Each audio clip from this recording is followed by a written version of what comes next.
धाराशिवमध्ये खासदार ओमराजे आणि एकनाथ शिंदेंच्या नेत्यांमध्ये राडा, मंत्र्यांनी बैठकच गुंडाळली. राज्याचे परिवहन मंत्री आणि धाराशिवचे पालकमंत्री प्रताप सरनाईक यांच्या अध्यक्षतेखालील बैठकीतच धाराशिवमध्ये शुक्रवारी तुफान राडा झाल्याची धक्कादायक घटना घडल्याचं समोर आलं आहे. शिवसेना उद्धव ठाकरे यांच्या पक्षाचे खासदार ओमराजे निंबाळकर आणि एकनाथ शिंदे यांच्या युवा सेनेचे अध्यक्ष आनंद पाटील यांच्यात पवनचक्कीच्या मुद्द्यांवरून बैठकीतच शाब्दिक बाचाबाची झाली. या राड्यानंतर मंत्री प्रताप सरनाईक यांनी ही बैठकच आटोपती घेतल्याचं समोर आलं आहे. धाराशिवमध्ये पवनचक्कीच्या कामासंदर्भातील तक्रारीवरून उद्धव ठाकरेंच्या शिवसेनेचे खासदार ओमराजे निंबाळकर व धाराशिवच्या युवा सेनेचे अध्यक्ष आनंद पाटील यांच्यात बाचाबाची झाली.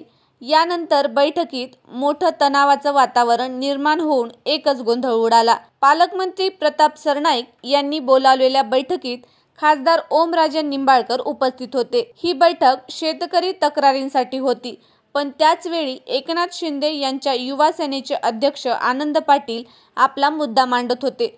त्यांना ओमराजेंनी मध्येच हटकल्यानंतर वाद पेटला. ओमराजे निंबाळकर यांनी आनंद पाटील यांना बोलण्यास रोखताना आधी शेतकऱ्यांचे प्रश्न सोडवू, मग राजकीय नेत्यांनी बोलावं अशी मागणी केली.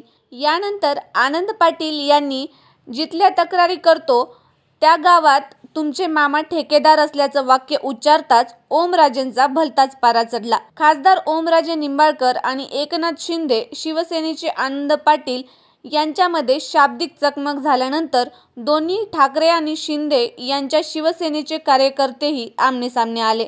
अखेर पालकमंत्री प्रताप सरनाईक यांनी खासदार ओमराजे निंबाळकर आणि आनंद पाटील यांच्यामध्ये सुरू असलेला वाद मिटवला. आनंद पाटील यांनी खासदार ओमराजे निंबाळकरांना उद्देशून तुम्ही दोन्ही बाजूने बोलता, तुमचे मामा पवनचक्कीची गुत्तेदारी करतात आणि तुम्ही पवनचक्कीवाल्यांना दाब देता असं दोन्हीकडून ढोलकी वाजवू नका म्हटल्याचं असं म्हटल्याने ओमराजे भयंकर संतापले.